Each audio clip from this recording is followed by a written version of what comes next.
Of all days of the year, the holiest week begins, so that on the holiest day, the day of the crucifixion, we can all bow our heads and say a prayer to Jesus about why we've gathered.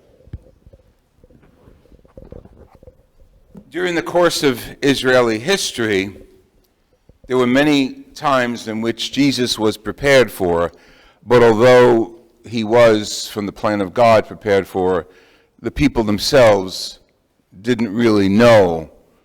They didn't know Isaiah, centuries before, would be predicting Jesus as being that person with a well-trained tongue, whose beard was picked and who received spit and buffets on his face. They didn't realize that the Psalm 22 would be put into the mouth of Jesus, my God, why have you abandoned me? But nevertheless, they prepared for this day, the day in which the Christ was sacrificed on the cross. It's not unusual in our churches and in our traditions to reenact this day. Some of the southern countries, including Europe, have great processions to reenact this day.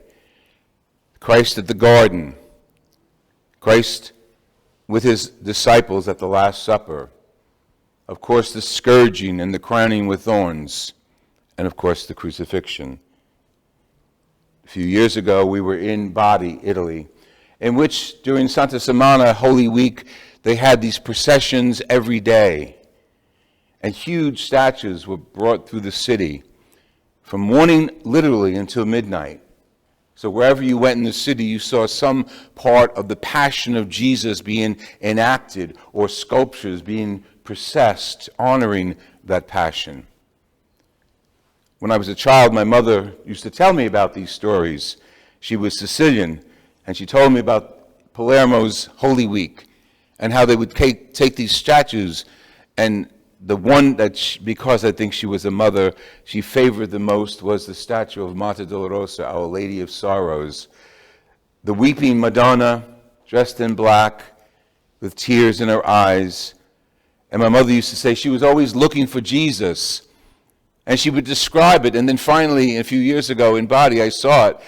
Christ carrying his cross on one processional cart, and coming up the rear, Mary on another processional cart, and the soldiers with their spears, exactly as Rose told me, pushing her away, preventing her from coming to her son, preventing her from having that contact with her beloved baby, Jesus Christ.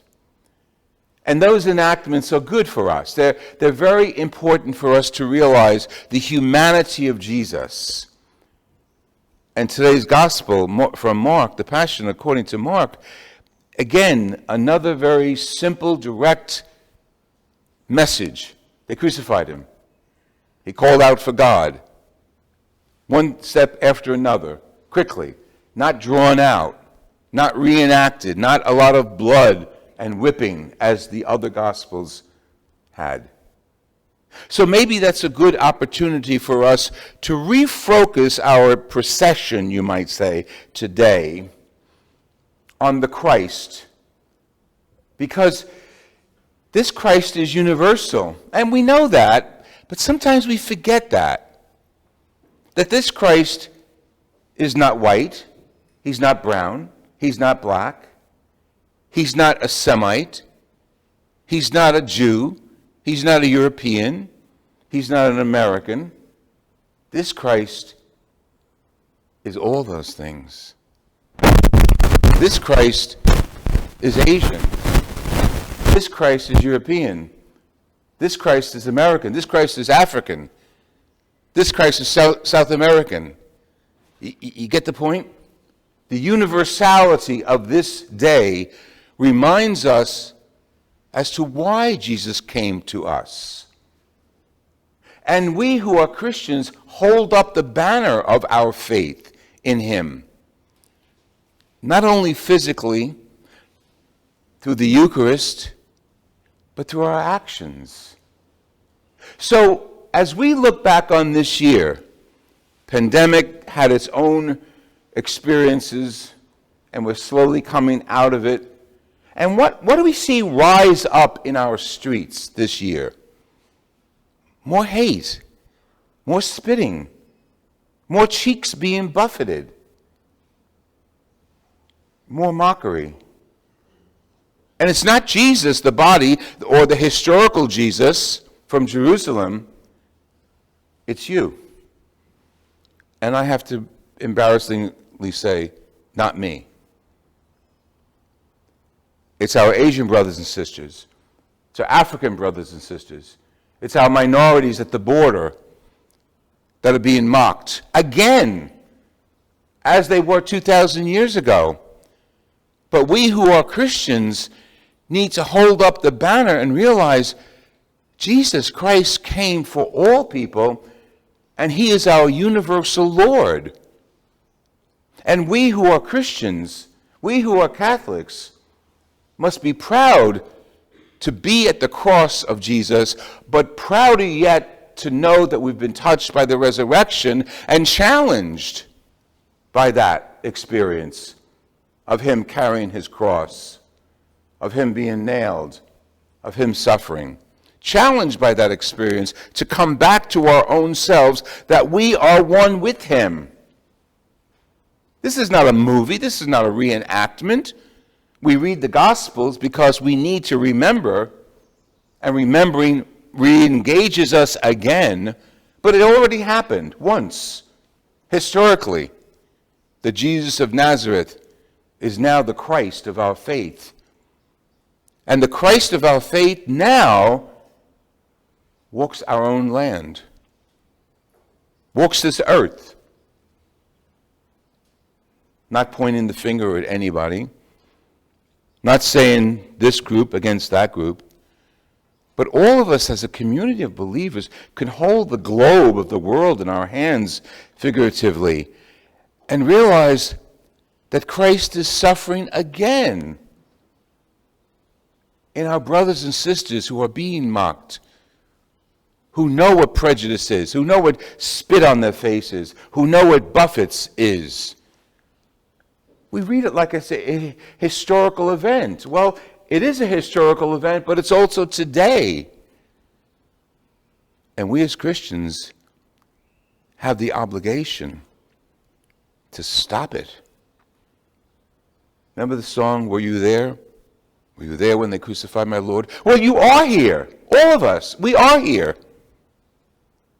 As we read the newspapers, as we read the headlines, as we go to our Twitters, we are here as we see human beings for which Jesus died being mocked again. Maybe because of their accent, maybe because of the color of their skin, maybe because of who knows what stupid prejudice. But you heard what happened to Jesus. They were mocking him, hanging on the cross. They were mocking him. And you and I, just think of it psychologically. We know where that mockery came from. That mockery came from insecurity. That mockery came from facing truth. Those who were mocking him were afraid that he might be right. So bring him down, hurt, spit, mock the Messiah. And this is the 21st century, and we see that action going on again. Not Jesus on the cross, but those of us who are his brothers and sisters for whom he died are the ones being mocked, spit upon, and know what prejudice is. How united we have to be with all of the sisters and brothers of our church who are not European descent. Because that's not the answer. Jesus is the answer. How united we have to be with our sisters and brothers as the Cyrenian helped Jesus carry the cross It's our challenge today to take the cross off of the shoulders of our brothers and sisters, men and women of every nationality. This Jesus Christ is universal. This Jesus Christ is ours, all of ours. And God the Father gave him to us as an example of love, as example of forgiveness, as example of help. They mocked him. They were afraid.